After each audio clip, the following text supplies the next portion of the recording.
Hey guys, welcome back to my channel, or welcome to my channel if you're new. Happy New Year! I know I was doing a 25 days of Christmas marathon and fell off for the 23rd, 24th, and 25th, and that's just, the holidays got the better of me.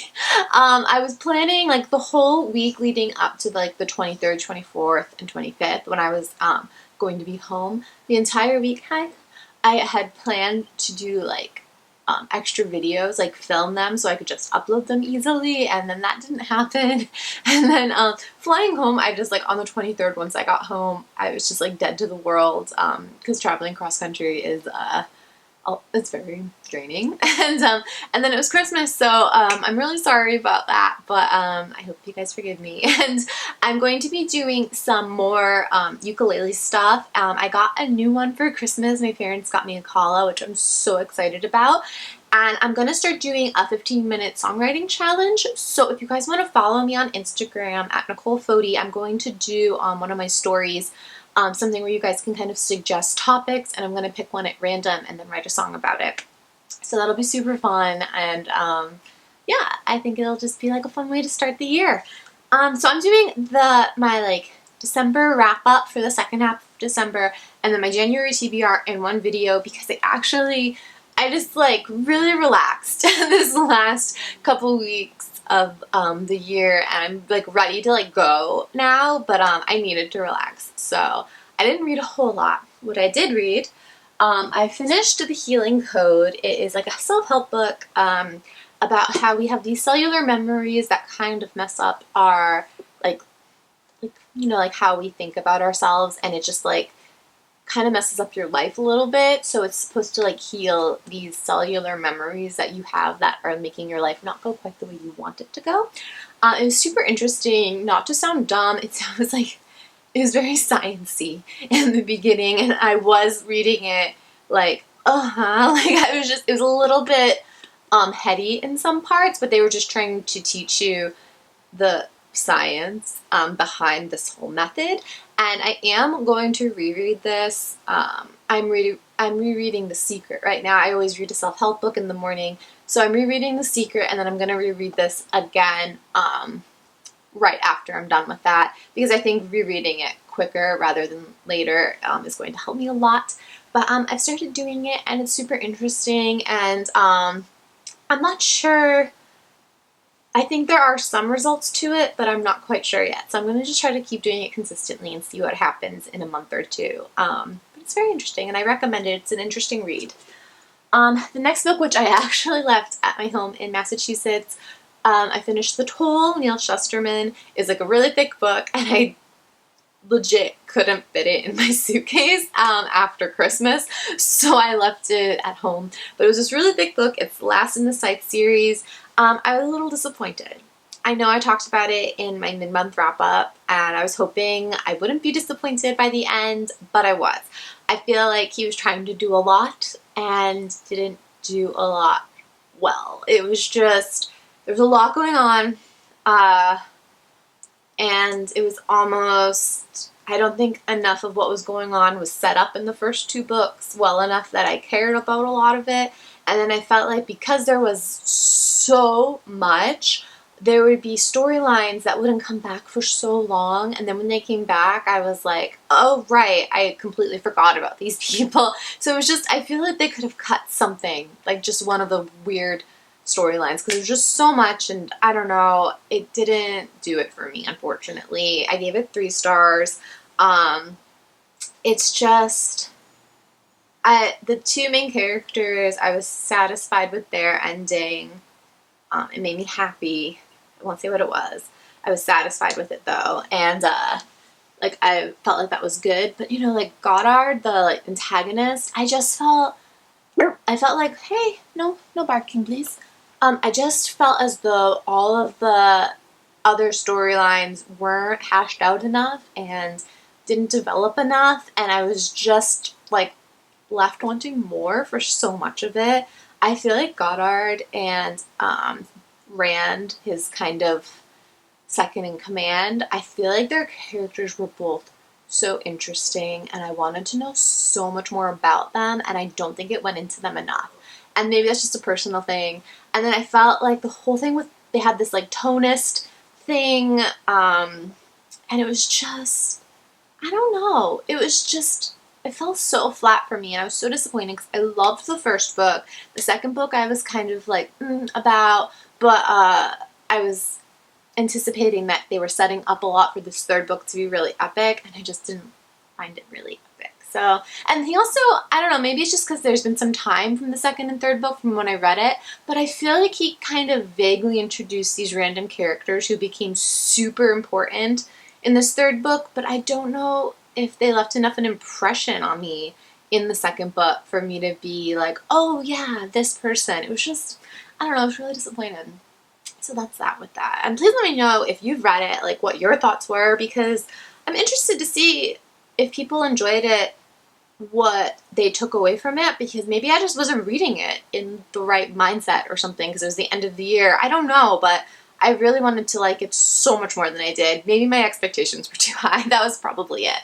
And so now I'm also halfway through One Day in December, Josie Silver. I've wanted to read this for like a year now, and I'm finally into it. And it's told from two different perspectives. Jack and Laurie, they meet from afar. She's on a bus and sees him, and he sees her, and they have this jolt. And she is like searching for him for a year, just hoping to bump into him again because they don't end up speaking that day. And then her roommate comes home, and he's her roommate's new boyfriend. And drama ensues. I'm really enjoying this. There's a few kind of predictable things that have happened, but it's all told in a really sweet and clever way, and I really like the main character, Laurie. I think she's really an interesting, likable character. I like a lot of the side characters in her life, like her best friend seems really great, and I like all of that.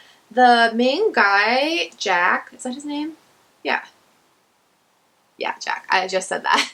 The main guy, it's kind of cute, but he does a lot of kind of dick moves in this, which makes me kind of go, So I'm not sure if I'm quite rooting for them at this point in the book, halfway through.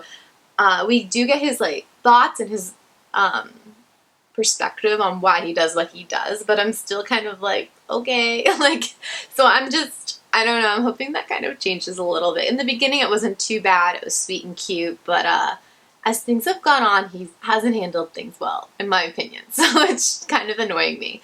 Yeah, so that's that. I'm gonna finish that for this month.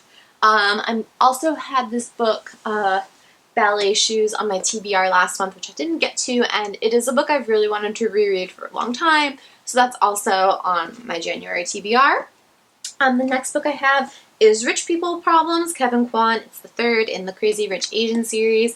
I got this a while ago and have wanted to delve into it, and I read the second one not so long ago, and I just want to get into this sooner rather than later because there are so many characters in this series, and I do remember all of them, but even when I picked up the second book, I was kind of playing catch up again just because it is a really large cast of characters, and I love it, but the more I remember from the second book, it'll make this book so much more enjoyable because I love this whole series so far. The next one I have, this is so random. It's In Patagonia, Bruce Chatwin. This is a book of my boyfriend's, and I just picked it up. It's a travel book, and all it says in the description is gone to Patagonia for 6 months. So I think it's just a travel memoir. I honestly don't even know what it is, but I picked it up, and I'm just like, sure. So it's a travel book. I don't really read these types of books often, so I'm excited to see what it's all about. And my boyfriend he bought a bunch of books at the end of the year because his book outlet order came in and mine did not. I'm still not bitter about that.